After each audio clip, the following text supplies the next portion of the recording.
தமிழ் உறவுகள் அனைவருக்கும் நெஞ்சார்ந்த வணக்கம். இன்று ஏப்ரல் 4, 2026 4/4/2026. சரி, 4/4ன்னு வந்தோடனே காலையிலே எனக்கு ஏதாவது நான்கை பற்றிய சிறப்பு அல்லது நான்கை பற்றி நமக்கு தெரிஞ்சதை ஏதாச்சும் பதிவு போடலாம்னு நினச்சேன். அதனால் இப்போ இந்த நாளை பற்றி யோசனை பண்ணேன். ஊரில் நம்ம வீட்டுகளில் வாழ்க்கை முறையில் நிறைய பேர் பேசுவாங்க.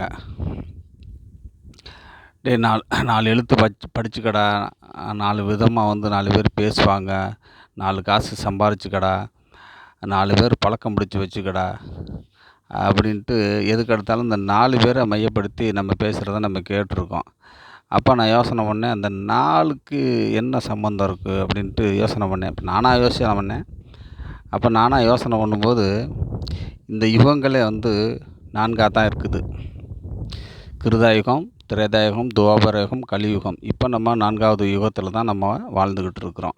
அதுக்கடுத்து பார்த்திங்கன்னா வேதங்கள் 4ஆக தான் இருக்குது. ரிக், யஜூர், சாமம், அதர்வன அப்படின்னு ஒரு 4 வேதங்கள் இருக்குது. அதற்கப்புறம் பார்த்திங்கன்னா திசைகள் 4ஆக இருக்கிறது. கிழக்கு, மேற்கு, வடக்கு, தெற்கு. அதுபோல் தமிழில் சைவ குறவர்கள் என்று அழைக்கப்படுகிற அப்பர், சுந்தரர், மாணிக்கவாசகர், திருநாவுக்கரசர், அவங்க 4 தான். அதுபோல் பெண்களுடைய குணங்கள் பார்த்திங்கன்னா அச்சம், நாணம், மடம், பயிர்ப்பு, இது போல் இருக்குது. அது மாதிரி தமிழ் இலக்கியங்களெல்லாம் அகநானூறு, புறநானூறு அப்படின்ட்டு இந்த 4 தமிழர்களுடைய பாரம்பரியத்தில் அப்போலேருந்தே கலந்துருக்கிறதுனால தான் நம்ம இந்த நாளை அதிகமாக பயன்படுத்துகிறோம் அப்படின்னு எனக்கு தோணுச்சு.